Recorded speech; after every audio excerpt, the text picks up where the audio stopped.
with him. He was up on the mountain. He was waiting for his. Actually, was it a mountain or were you just on No, the road? I was neck deep in a swamp. He was neck deep in the swamp waiting for some animals to be pushed to him. He's a country western singer. He wrote a book, and it was really interesting about the verbiage of what he talks about. It's more the animalistic instinct, and I can't wait just to interview him and hear more about his perspective. How you doing, Leslie? I'm good, man. I couldn't be much better, honestly. Getting some time. You said talked about singing and stuff. I tour with a country western singer. I'm a musician myself, but I had a friend catch a rocket ship and needed some help, so I kind of put my music career here to help him build what he's building, and it's taken me all over the world, man. And I'm just as many places I get to go and I get to see. I could not be any more thankful to be home right now. There's a nice thing about being back where you're from or where you find the peace. You were telling me the other day you find the peace over in the swamp Yeah, doing your that's one of my hunting. sanctuaries for sure. So to jump into it, man, what made you decide to write the book? Let me back up a little further than that because I had to. It was a great amount of self doubt and pain after a breakup that really forced me to reevaluate what I knew and what I thought I knew and what I most definitely did not know. You know what I mean? And so a couple years of just looking at the world with more questions than answers, and the ego death that comes along with a heartbreak and that sort of thing just made me start kind of what do I know and what do I not know, and just struggling with the dating scene in a new town. We had I had just moved to Nashville a year prior to that breakup, and so I was in a strange city, by myself, and I had an amount of solitude that I didn't know existed, and I had a lot of time to kind of look inward and think about how I'd gotten myself to that place, and the only person around was me for a while, so I couldn't lie my way out of it. I couldn't uh, what is it, dip, dodge, duck, dive, and dodge or whatever. The truth, so it was my fault that I wound up in that position, and I had to figure out how it happened. And just trying to navigate the dating scene so I didn't have to be alone anymore. With as a newly broken up with man with no confidence, that sort of thing. The whole questioning your own manhood. Um, but it was through that frustration that I finally found my way into some spaces. To be honest, man, the first place that the rabbit hole took me was pickup game, and I could see a little truth in that, but I could also see a ton of manipulation and a ton of acting, and I didn't think anything down that road was for me. I didn't want to win a girlfriend using tactics. I wanted to, find, like we all do, find something real that fulfills us. And so that led me to, the exact opposite of that. The feminist movement and what is that about, and to men's coaches, to the Bible, and to um, the opposition view to the Bible, and I didn't really care what I would where my belief system used to reside. I was after what is being talked about, and that led me to psychology, and that led me to evolutionary biology, and I just soaking up all this information about all of these things, trying to find where the road was. And one day, I'll tell you the story, man. This was the first time that the idea ever really came to me. I had a long-standing residency in a bar in downtown Nashville, and there was this dude that used to come in on a semi-regular basis, and I'd seen him, but I'd never met him before. But he was, just a skinny dude, pimply, kind of oversized clothes. Just he stood out from the tourist crowd, and so I noticed him.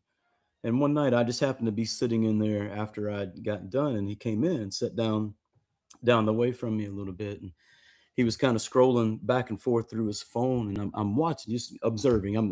I've been sitting on a perch for a long time, watching people.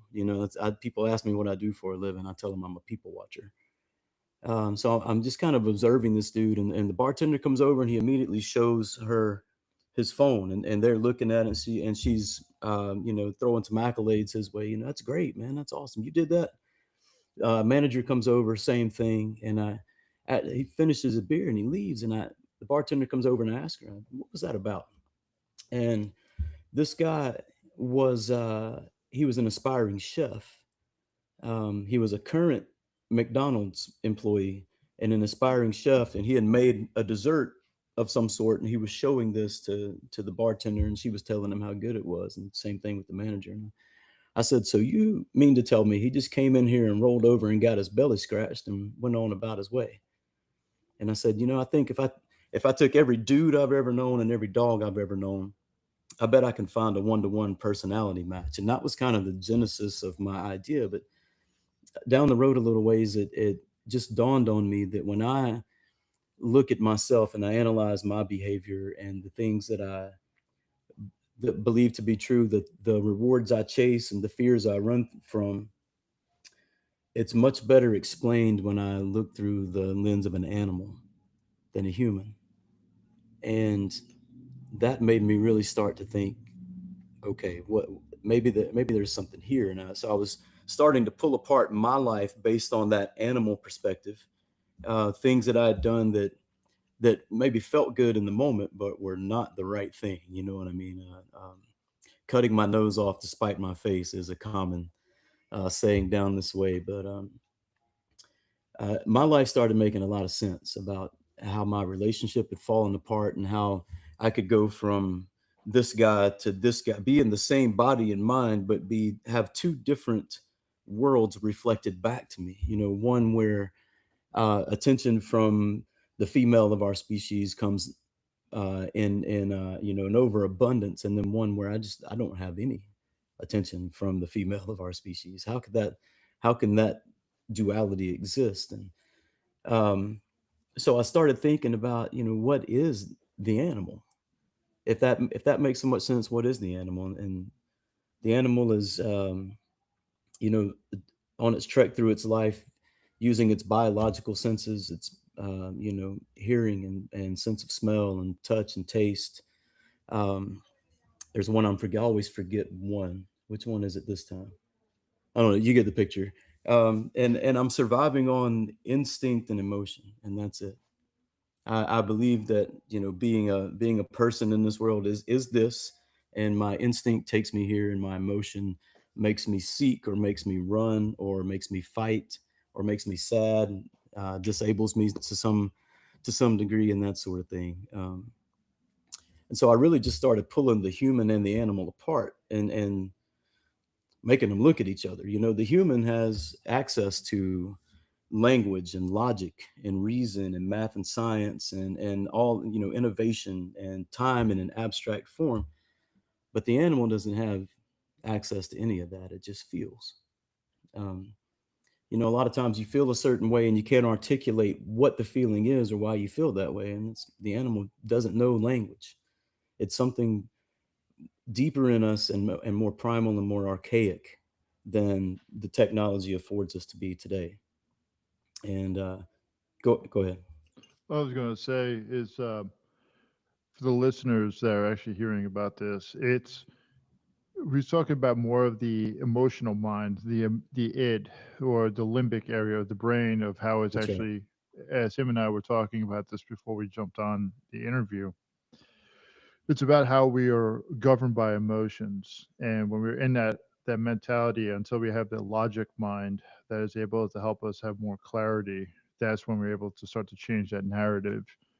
And like him and I were talking about, where we'll use different verbiage, but it's very similar, very overlapping. And the area that you talked about with the guy when he came in there, got his belly rubbed. I was Mhm. like, man, as a dude, how many times in our life have we just wanted to be seen or recognized for something? And we have been so, I hate to say this, but uh, not recognized, or actually been deprived of the ability to be seen or heard. And actually having that little bit of a head scratch or a belly scratch, it goes a long way. Right. or worse than that, we've been told we have a space to open up and be vulnerable, and then that vulnerability has been used as a weapon against us, and so that shuts us even further down, and makes us even more timid to kind of open up the castle walls and let somebody take a look inside. And that that being vulnerable can go one of two ways, and it can go, or one of several ways, and it can go that way with the different ways with the same person based on whatever emotional state they're in. Hmm. um, a lady that is highly attracted to her man may hold some space for him to be vulnerable and not use it against him, but the minute that attraction fades or burns, then she has this ammo that she's piled up, that she can choose to use it then if she needs to, as a weapon to further break down or to run away or whatever the case may be. It's sad when we have actually. 'Cause I know I myself personally, I've been very cautious or hesitant, depending on what I'll be able to share, due to the fact of will it be able to hurt me anymore, or will it be able to sting? Will it be used as a weapon against me? And one of the things that I've been doing with this podcast is actually trying to help people realize that they're not alone, but they're able to be heard and seen and not actually be hit with that type of judgment. Um, One of the people I was listening, I think I told you we went live, they said, I think it's Marx Mansfield in his book, Everything is Fucked, who said the emotional brain is driving while the illogical brain is tagging along trying to justify our actions. Uh, yeah, I would agree with that. I haven't read that book, but I that exactly. I even say they ride in the same car, but only one of them can drive. And when we're not critically thinking, it is the animal that's driving. And in some cases, you want the animal driving, But the idea that I'm kind of riding on is harmony between the two. Hmm. To be able to understand what the animal, the emotional side of us is, say, the instinct and emotion side is trying to tell us without the use of words, and to be able to hear that even when they're not being said, and to understand when it's time to hold the leash firm, when it's time to snatch the leash, or when it's time to take the leash off and let the animal run free. There are some times where you don't want the human in charge, especially in a space where a quick reaction, the animal is faster than the human. Hmm. Um, and sometimes, if there's I'm sure you've seen some spaces where you need to react before you need to think. But there are some places where you need to think before you need to react. And to be able to do that allows me to have a lot more precision in my movement forward. It allows me to recognize a real fear or a real threat versus an empty one.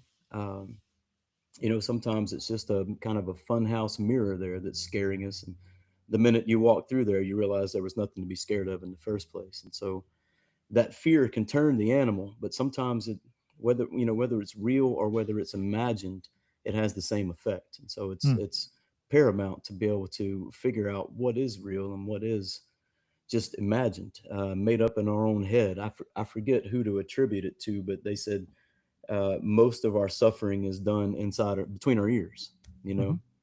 know, with scenarios that don't exist but might, you know. And so we worry and we get anxious, and that piles upon itself. And you know, rewards are getting harder to find in the world that we live in. So it's getting more difficult to kind of antidote your way out of that space. And um, I think you're doing the Lord's work, man, because the world is not getting easier to navigate as a whole. You know what I'm saying? I do. And the question I have for you is when you were writing this book, what did you learn about your own internal thoughts? And what were you trying to get out of it when somebody reads your book? Good question. Um, so I was after I had this aha moment and learned some communication between my own human and animal, and saw it relieve a lot of stress, saw it relieve a lot of doubt, remove a lot of fear, helped me get closer to the things that I wanted. Um, out of this life. After I saw how well it was working for me, I started to it, talking about it with my friends and saying, "Hey, man, I'd let a few of the friends into that space and was telling them what I was thinking and how I was thinking about it and how this made sense and that made sense." And it helped a few of my friends as well. Their perspective started to shift, and they started to have more control over, more autonomy over themselves and the direction they were heading. And being in that bar setting down in Nashville, man, it was prime real estate for developing an idea like this, because everybody's trying to navigate the city. They're trying to navigate relationships between the people they work with, or the people they're in a band with, or whatever the case may be. They're trying to navigate relationships with their family back home, some of which was just man, some of the stories I've heard about family life would make you really be thankful for your situation. But uh, so I started talking to these people about it, but it was taking me a long time to say, "Hey, let me explain this thing to you so that I can talk with this specific language." So I started thinking, maybe I need to write this down. Maybe I can get them from here to here and require a little bit of investment. That way, it helps me know who I can help and who I'm wasting my time with. And so in 2019, I was trying to figure out, I was looking at my financials saying, which is my slowest month, because I'm going to take a whole month and I'm going to try to write this down. Because I had no idea if I could. I was a musician. I'd never written a book before. Um, and so I decided on August of 2020, and then COVID happened and ended up having a lot longer time to focus on it. But um, I was in a one bedroom apartment right by myself in Nashville, and you know, the world's kind of panicking around me, and I'm I feel guilty saying this, man, but 2020 was the more peaceful, more fulfilling years of my life, because of the inside work that I could do. I thought, if I'm going to do this, maybe I need to sit down and think about what it is before I try to create it. And so I gave myself some rules. I wrote an outline to try to navigate myself through there, and just kind of use as a map of different points I wanted to touch along the way. And one of the rules was it can't be too long. It's got to be short enough to digest. Another was it's got to be plain language with stories and metaphors. It can't be scientific language, because I don't want anyone to get bogged down in that and it turn them off. Um, what it taught me about myself, it gave me more evidence to put in my evidence case, that if I do set a goal and focus my mind and remove distractions, that I can get where I'm trying to go. Because to me, that's what self belief and self confidence is all about. It's having the evidence that whatever I'm facing, I'm going to be all right on the other side. I may take a couple of bullets on the way, but I'm going to be okay. I've navigated worse before. You know what I mean? Hmm. Um, you can stand in the mirror all day long and tell yourself, I got this. But if you don't have any evidence to lean on, then that mindset falls apart a lot more quickly.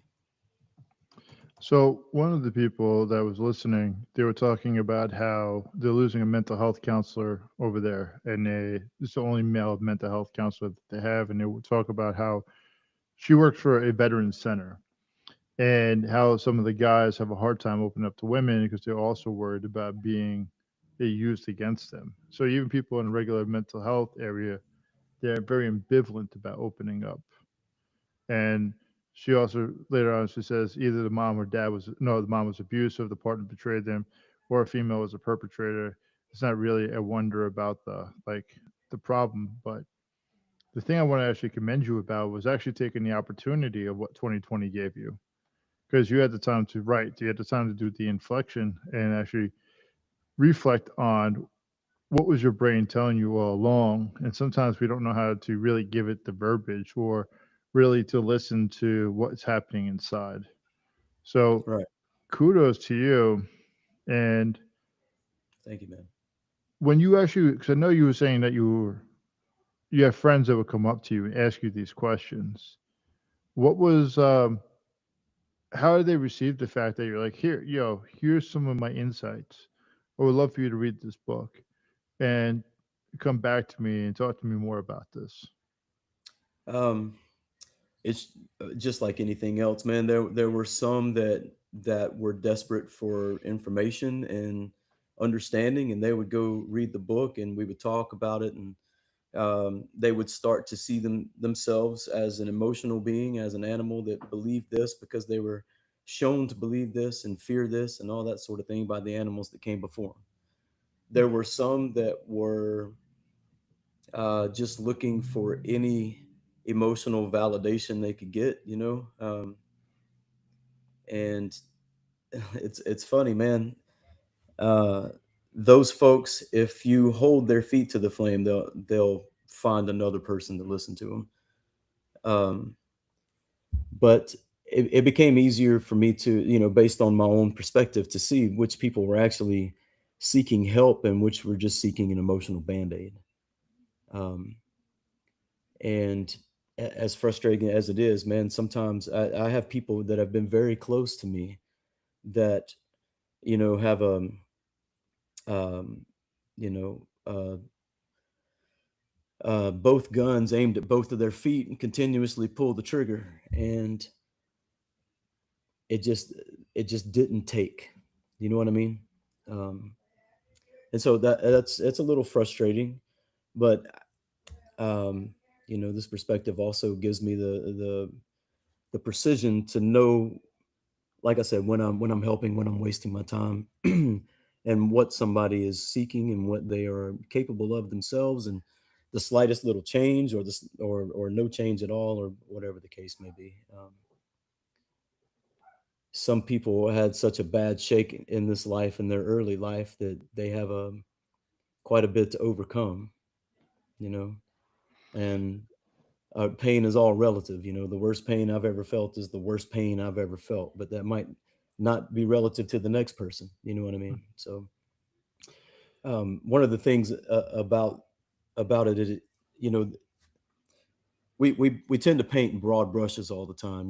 All people are this, or all women are this, or all men are this, and the power, in my perspective, is to be able to hear all that, but also be able to understand exactly what's going on with this animal that I'm sharing space with, because each of us is a unique combination of experience and trauma and um, elation and sadness and that sort of thing. And so to be able to see not only who it is that's sitting across from you, or in whatever shared space or shared energy that you find yourself in, to be able to understand where that individual comes from versus where somebody said all of these people come from. You know what I mean?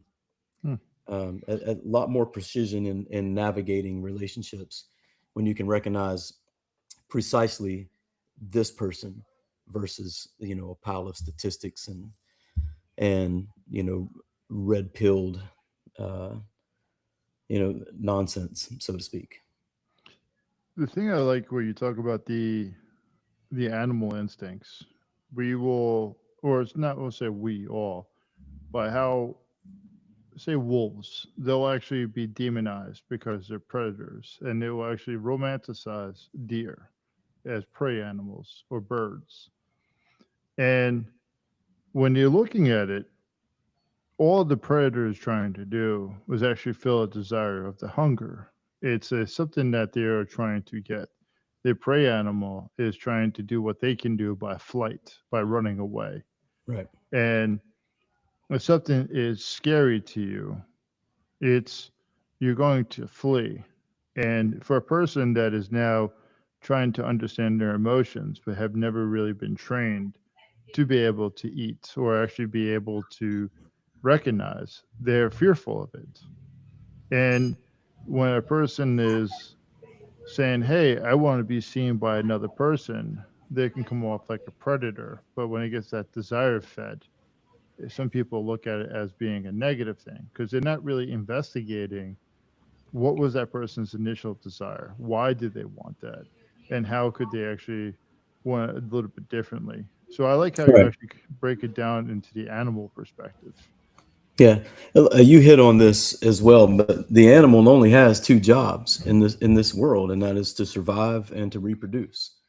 And so, it goes out and gathers its food or hunts its food, and hopefully has some sort of shelter to keep it dry when it rains, and have some babies so that that can continue, and you can pass your DNA on down the line and all that sort of thing. And as every animal you look at is just busy surviving and reproducing. And it's no different for us. I mean, most of the people that I've known in my life have done nothing more with their life than survive and have a family, go to Mm. work and have a family. And I view that, I think of that as the default setting. That's the animal operating code. You know what I mean? Hmm. Um, some people, they survive and reproduce, and then they go on to create something that didn't exist before, maybe, on a grand scale, alter the course of mankind, but on a smaller scale, of course, alter the situation of your family or your loved ones, whatever the case may be. So survive and reproduce, and when we do encounter that threat, you're right. We have one of three choices. Some of us are going to freeze in the face of danger. Some of us are going to fly in the face of danger. And some of us are going to fight in the face of danger. But that's the only three animal levers to pull. Um, there's a real power in being able to decide which one of those you do, or decide that this isn't even a real threat, that we don't even need to respond as the animal does. This is just a mirage, and we can walk right through it and continue on the path that we intend to go down, versus getting blown off the path by this perceived threat.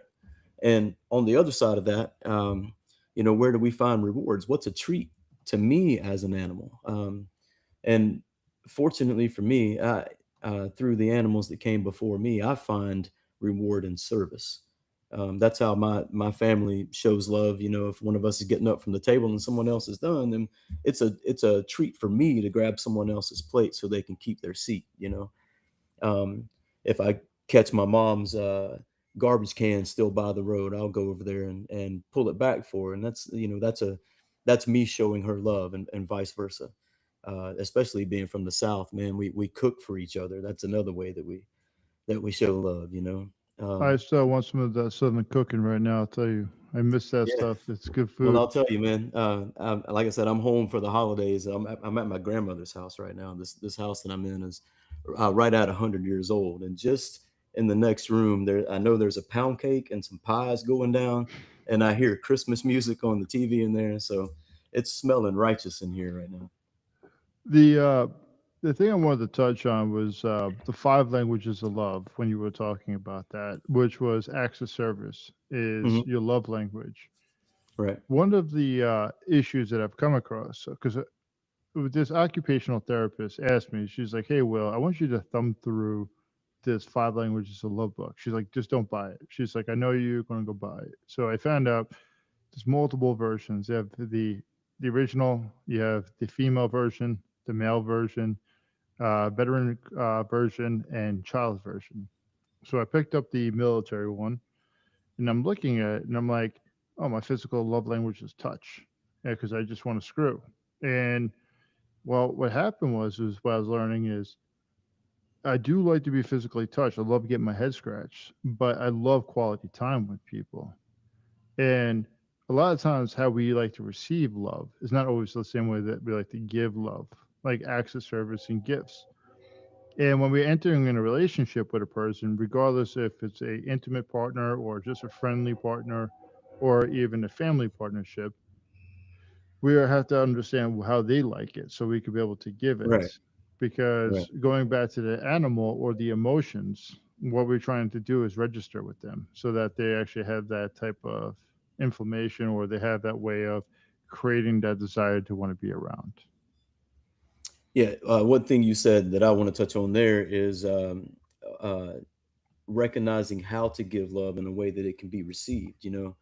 Um, if I need service, if I need to give service, but my partner needs words of affirmation, and by the way, I don't know that these love language categories are um, precise is not the word that I'm looking for. They're a little too generic for me. They're not quite specific enough. And the combination between one person could need this to receive love at one point, and could need this at another point. You know what I Hmm. mean? Um, but I think a lot of that it goes back to the animal training. What did we, if we were never spoken to kindly by our parents, or whoever was raising us, then words of affirmation is going to be really important to us as an adult. You know what I mean?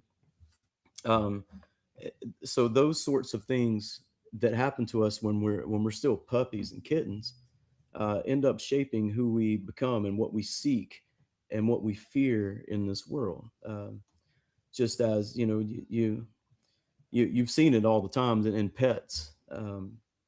If a dog is maybe it's got a big litter when it's born, and it might grow up food insecure, and it might eat as quickly as it can. um, or you see that dog that's been kicked and abused, who, no matter how much you want to pet it and love it, it's going to cower in the corner and not let you near it, because you represent a threat. It's an emotional memory from a past experience, and you look like that thing, so I'm scared of you. You know what I mean? And that plays out in our society, in our relationships, from the individual to the societal level. um, and especially right now, man, everything that's aimed at us and taking our attention is just poking us with a stick, trying to look at this, be afraid of this, be afraid of that. You should hate this person, or look what this person did, and we are as animals, we are in a very agitated state right now. We got spoiled to some pretty easy times and some pretty peaceful times, and that's just not what we're seeing these days. And especially due to the velocity of the information that we're getting, man, we can't even have a proper outrage about one thing before something else outrageous happens. It seems And like it's stacking emotions. It's just stacking. It just keeps exponentially priming it. But something I wanted to bring back to, when you talked about the dogs, the food insecurity, the abuse and stuff. One of the so this is again why I'm actually doing this podcast. You bring up these emotional areas that a thing is reacting in. They're acting in the fight, flight, freeze, or fawn, the limbic area of the brain. Like they have shown that if you had a dog that's really severely abused, and especially by men, because men are typically more of the abusers, and if a guy is able to show it, hey, I'll sit with you, and I'm just going to sit with you and sit with you, and not give up too quickly, you'll watch how the dog will actually start to change its narrative. And when the dog does something and is expecting the human to act that way, it's very similar to how we act inside or how other people act towards us. If we're able to vocalize that hurt, that pain, and if we know where it's rooted from, because we're dogs, they can't actually talk. They're not able to use that logic part of the brain, which we were alluding to earlier, the human part. right, And if you're able to now, I don't not even say humanize the emotions, but normalize those emotions, you're able to then start to process it. And I think it's pretty cool about how you are trying to name it a little bit differently, because it's going to resonate with other people similar to you. Even to me, it makes a lot more sense. right. The overarching goal is to just bring about some more peace in people, to give them a path to find their own peace, and so that the world is, as a whole, a more peaceful place. That's certainly the world that I want to live in. And it all amounts to a conscious awakening. And whatever language we need to use to get a critical mass of consciously awakened folks on this planet. Whatever the language we need to use is, if we can use all of it and speed that up exponentially, that would be awesome too. um, you said something about, I've seen a video of a guy on the internet that goes to shelters and sits with dogs like that, and ultimately is able to change the dog's point of view. And it's something that I said earlier about collecting evidence to have Hmm. confidence. Um, what that man is doing is allowing this dog to collect evidence that he is not a threat. And the more evidence it collects, the further its guard will go down. And one thing that's beautiful about it is that dude does it with no expectation. He doesn't demand that the dog submit. He sits there and lets the dog grow comfortable through collecting evidence, and pretty soon the dog, learns to love, and it's a feel good story. And you know that's part of what my algorithm is animal rescues, and especially the ones where wild animals are rescued and rehabilitated and released. um, I don't know what it is for me, but there's something about a wild animal and a human animal bond that really hits me at my emotional core. I watched this one dude, speaking about animal videos. He has two brown bears on his property that he interacts with. And he gets so much hate because, like, oh, his grandson's like, I'm not going nowhere near that. He sees and he points to this electric fence. He's like, yeah, I'm not going to go near the brown bells. It's um it's interesting because a brown bear inside instinctually they are looking for food. How did that animal that is in that predator mind, that mindset to be able to trust this other human to say, hey, it's going to keep bringing me back food. It's going to trust me. And it's really, really fascinating. But yeah, I agree with what you're saying because you see it with prey animals where people rehabilitate deer or wolves or coyotes or even hogs. I know you don't like hogs as much. They're very tasty, but They're very people tasty. rehabilitate these things. I'm very thankful that they exist. We have a very respectful relationship between the two of us. Same thing with deer. Yes, I agree with that.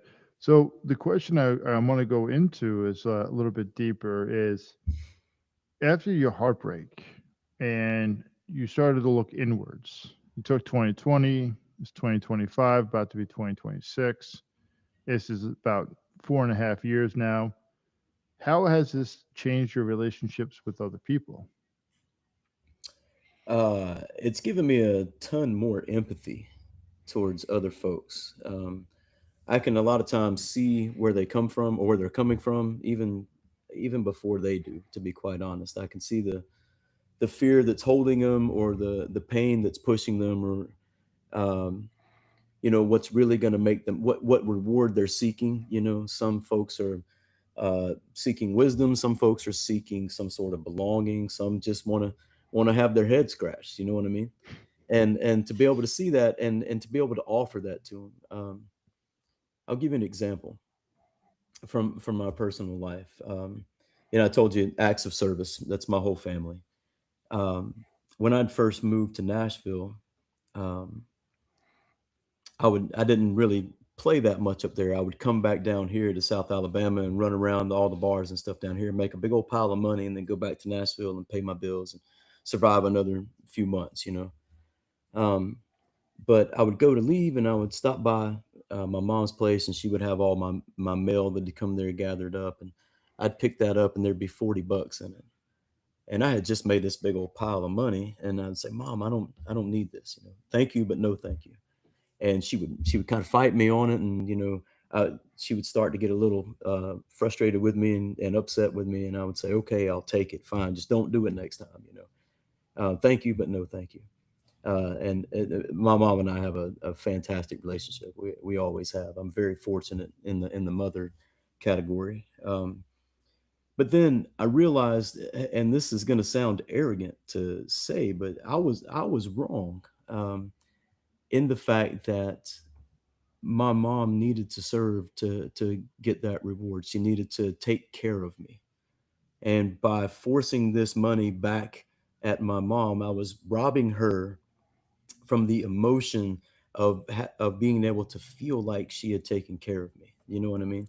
Hmm. And I thought, man, that's the most selfish thing that I can do. And so I couldn't give the money back to her. I needed to take it so that she could get that emotional reward from it, but I also didn't need it. So how can I? And she's not going to let me give her money in any certain way. So how can I?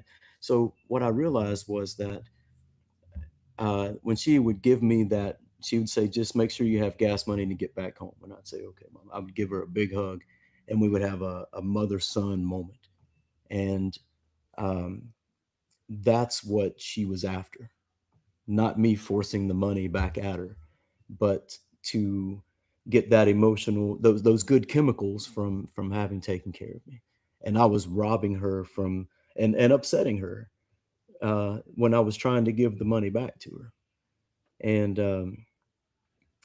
that was such a long tangent. I forgot where we started from, but what was the original question so I can tie it back in?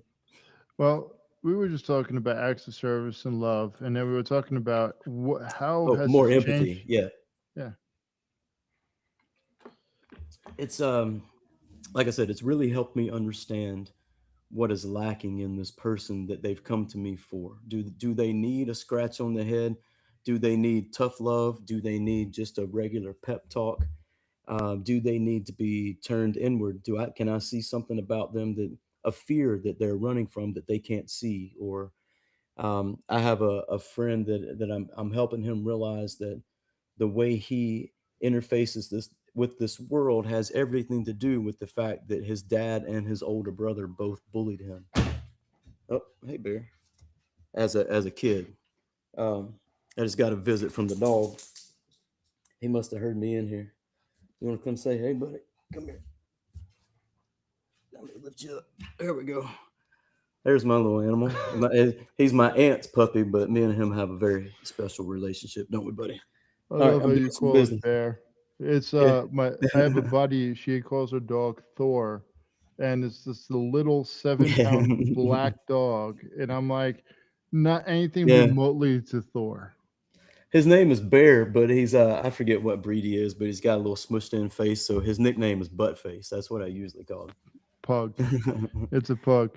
So we got about 20 more minutes or so. And the reason I was asking you, what did you get out of this? Because when we start having these epiphanies, we are usually met with a lot of resistance. We have the predictable mindset. We have the way that we want to stay in this comfortability. We want to stay in this kind of normalcy of, even though Right. it's abnormal, we want to break away from it. When you started to change, did you notice any of your relationships changing towards you? Yes. Let me think of some examples here. Uh, when I had this realization and realized that I could navigate consciously, and that there was nothing that I couldn't handle. I'd made it through this really low spot and come out the other side with some personal wisdom that was helping me navigate precisely, and not. I didn't want to end up in that space again. That's the whole reason that I, started looking for another way to think about the world. Because when when when my father died in 2008, my parents would have been married for 34 years that year, and my grandparents, when my grandfather passed away in 21, had been married almost 70 years. So the animals that came before me, when they chose a partner, they stuck together. They might Hmm. not always liked each other, but they worked together. Um, and then all of a sudden, I had this relationship where I had most definitely chosen my partner, and I thought she had chosen me. Um, and all of a sudden, I'm in this space where no matter what level of logical argument I present as to why we should stay together, it's just not working. Um, and so this particular girl, once I got back to myself and realized that I was going to be good, and I was going to be better, actually. That confidence that I'd had before, that it had originally attracted her to me, um, it was back. But this time it was better. It was built on evidence, not belief. It was built on evidence that I could and had navigated successfully. And her attraction for me went back up. and we're still friends to this day. We never did date again, but I was able to have strength in otherwise scary seeming situations. I could step right into conflict and snuff out the fire before it, got out of controllability, out of control, I guess is the right way to say that.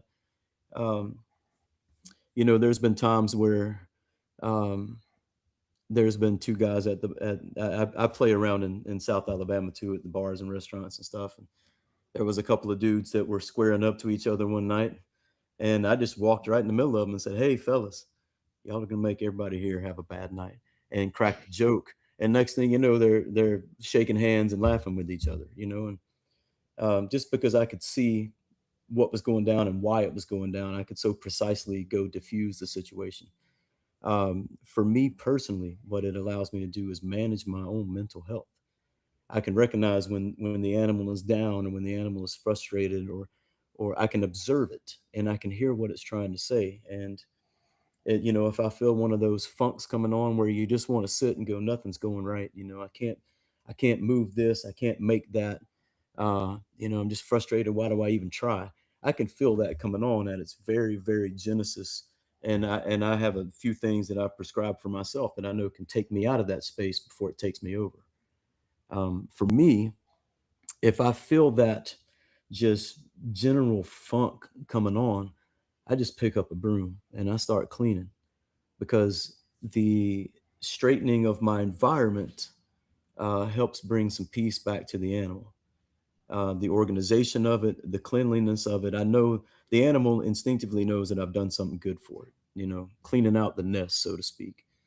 Um, and while I'm doing that, that's mindless. I don't have to think about how to sweep a floor. I've done it a bunch of times, or how to wash a dish, or whatever the case may be. And so as I'm doing that, my brain is elsewhere, and that's when the meditation of mundane comes around, and I can start thinking about these other things that are kind of haunting me, or frustrating me, or whatever, and I can start to gain some clarity there. And that little bit of momentum moves me to the next thing, and that momentum builds upon itself, and all of a sudden I've had the most productive day that I've had in a while, on a day that tried to start in a funky mood. You know what I mean? Hmm. So it's given me personally a level of self mastery. The last relationship that I had that ended, we when I took this road gig, that was probably the most likely the sure enough dagger in that relationship, because all of a sudden my girl was having to date someone that was gone 250 days out of the year, and that didn't necessarily match her life plan. And so rather than grow to hate each other, we decoupled and shook hands, and we're still friends to this day. The precision in which we separated was magnificent, where the love and respect we have for each other remained intact. But I could wish her well on a new journey of trying to find peace and success, and she could do the same for me. Um, when we broke up, there was a night that I had where that sadness of loss tried to creep in, and I was able to remind myself that this is the intelligent thing. This is what we both need. This is what we've recognized is the right path forward. We've talked about it. The only thing I'm losing is the relationship. I'm not losing the friendship.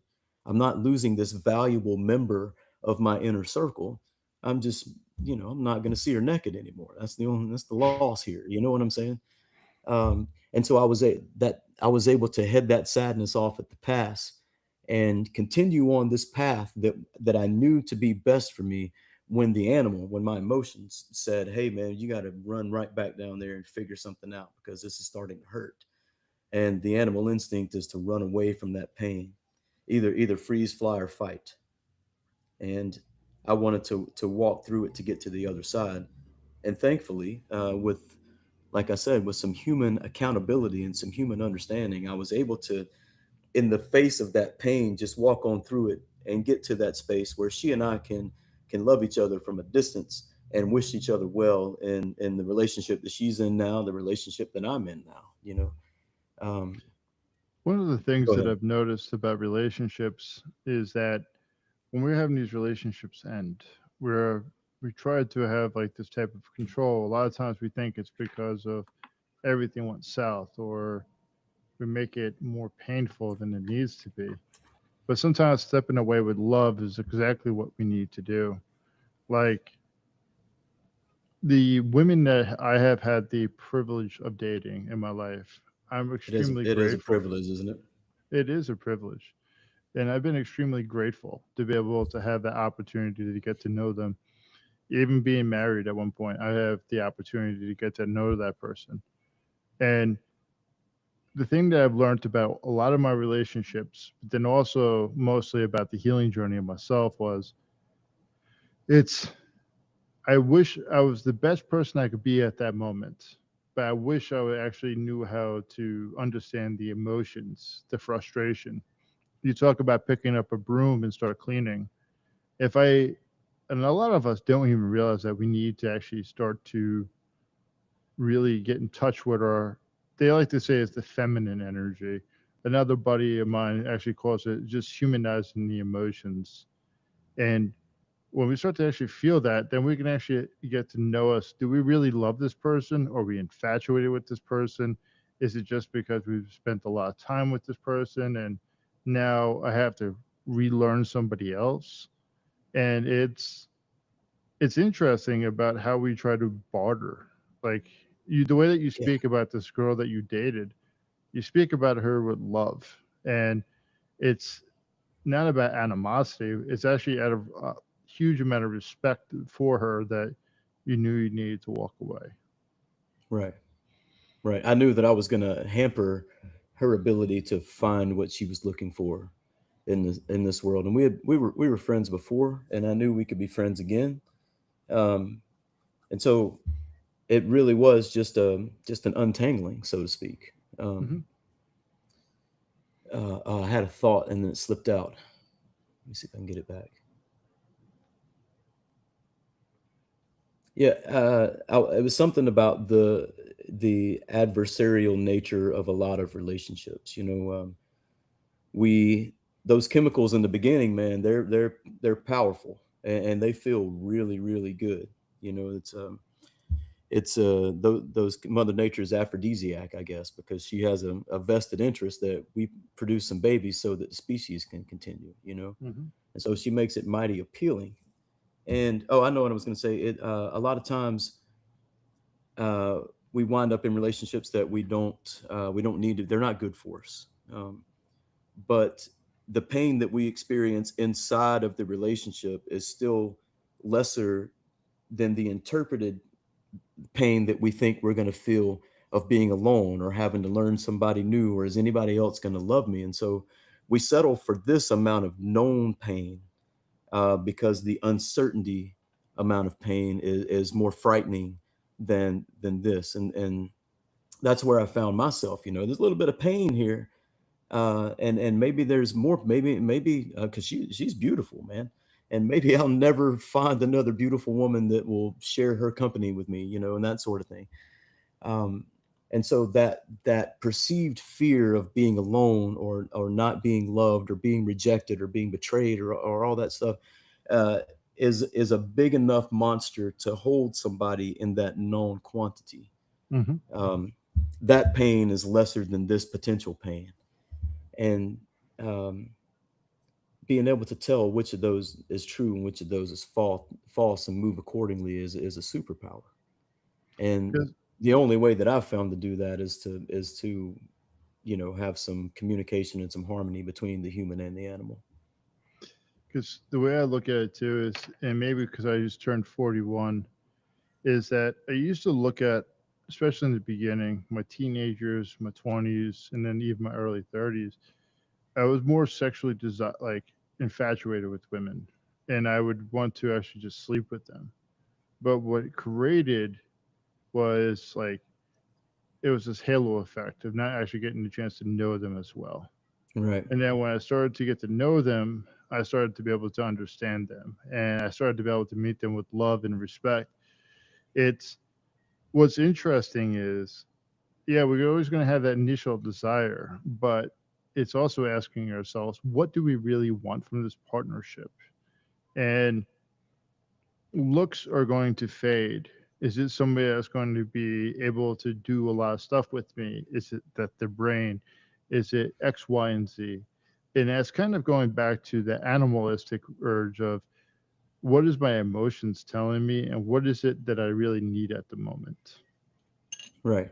I've been very fortunate myself, man. I've had the privilege of a lifetime's worth of female companionship, and being on stage afforded me just about any female animal I desired there for quite a period of time, and from mid 20s to mid 30s. And um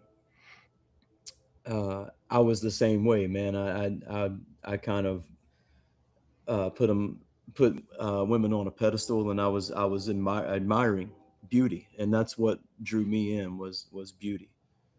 Um, I was fortunate to get to know several of them, but there were some of them that once I got to know, I knew it wasn't the right way for me. Um, but just like you were saying, man, as I've grown older, I'm no longer after the hottest woman in the room. I'm after the coolest chick there. You know what I mean? Somebody that uh, you know isn't gonna try to fight me every step we take. That's gonna help me build, not destroy. Um, Somebody that doesn't have a leaky self-esteem bucket, so that Hmm. uh, it's not constantly leaking out, and I have to constantly be pouring energy from myself in order to keep this bucket full when there's just a big old hole at the bottom that it leaks out. Um, Someone who has some self-awareness about themselves and uh, can, or at least desires to understand what their emotions are trying to tell them, and all those types of things. Because being close to a number of hot women, I'm not certain they may have the toughest row to hoe on this earth to Hmm. be a smoking hot chick, because dudes can be ruthless in the competition, and uh, reality bends. Or you said the halo effect, and I was just thinking reality bends around this gorgeous, and dudes too. It happens for dudes, Hmm. celebrities, and athletes and musicians, and anybody that any dude that has an amount of social status that all the animals admire, and any woman that's beautiful is going to have reality kind of bend around them a little bit. um, and that can lead them wildly off course as to who to trust, who not to trust, who's scheming. There's a section in the book where I talk about attraction and how it bubbles up from the animal perspective, and what each of the animals' stated goals is as far as Mother Nature is concerned. And there's a chapter specifically, it's called Dudes, and it's talking to dudes about how to understand the feminine animal they're laying next to, and um, furthering that understanding and can further the communication, which can elevate the success of any given relationship.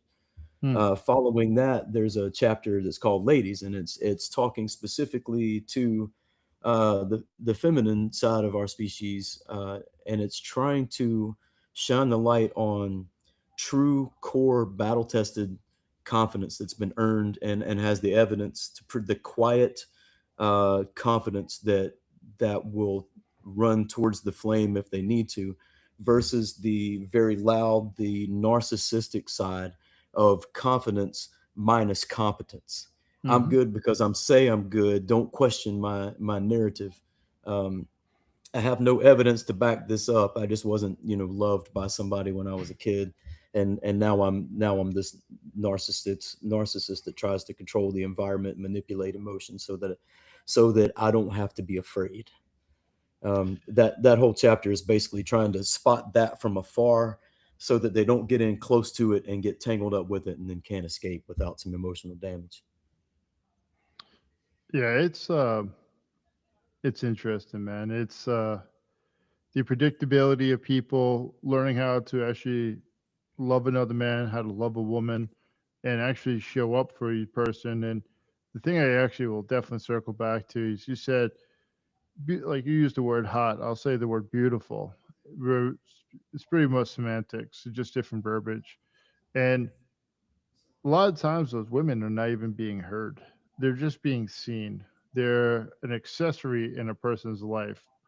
Like a woman having a purse, that's what the man was looking at them Right. without allowing them to be fully invested into. And Yeah. because it's easy to put our belief systems into another person, but it's hard for us to always hold space for another person to allow them to actually say, you know what, hey, I want to actually show up for you. I want you to show up for me. Instead of, hey, I just want you to cook me some meals. I want to bring Right. home the money. I want I to wa- actually do something. I want to parade you around in my social circles to make all the other males and they're jealous. And this is a sign. This beautiful woman on my arm is a sign of the strength of the man that I am. Because look at me, I can attract this beautiful woman. You know, and I was guilty of it myself. I think we all are, to some degree at some point in our life. And you're right, man. They can be just an ornament, an accomplishment, a success story, basically a trophy animal that you put on the wall to show everybody else, look at what a good hunter I am. You know what I mean? Hmm. Um, and then the level of deceit and the level of gaslighting and the level of um, just malignant narcissism that they face in this world. Just, man, some of the prettiest women I've ever known were the most troubled. You know, It's I can go into some dark stuff about that, but same. I'm gonna start going back to something you said when you broke up. It was the pickup artist. The pickup artist, you're not being your true self. You're not No, showing up for not in yourself. the least. And you're looking for a very superficial transaction.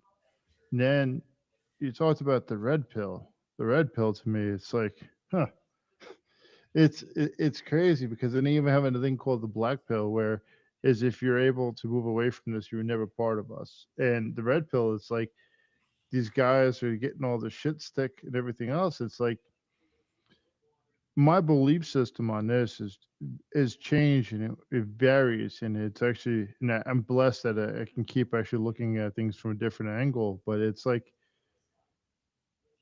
men that humanize their emotions, they're able to communicate better to their partners, their friends, their family.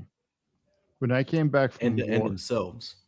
oh yeah, when I came back from Iraq, the first time I was over there, I was a complete mess. Alcohol, womanizing, it was just the wrong type of situation. And it was just my flesh younger, and not just being able to talk to a person. I was mentally and emotionally shut down.